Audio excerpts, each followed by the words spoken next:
ইনশাল্লাহ ঈদের নামাজ পড়ে আসলাম, সবাই রাস্তার পাশে ছবি তুলতেছে ফ্যামিলিকে দেওয়ার জন্য।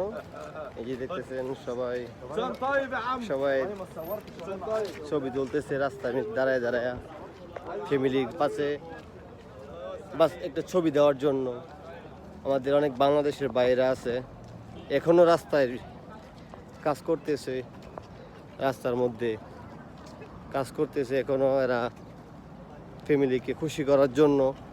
ঈদ কি জিনিস, তারা কিন্তু এখনো রাস্তার পাশে বসে সেরে কাজ করতেছে। আপনারা দেখেন আমার পিছনে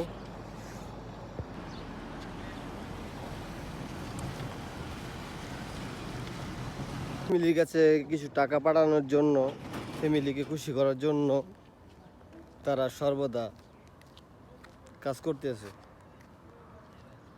এই প্রবাসীরা কারো ঈদ নাই, ঈদের নামাজ পড়লাম, এখন যে ঘুমাই যাবো, ঘুমোতে আবার ডিউটি।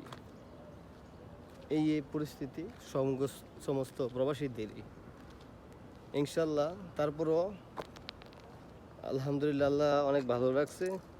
এই প্রবাস থেকে সবাইকে জানাই ঈদ মুবারক, সবাই ভালো থাকবেন।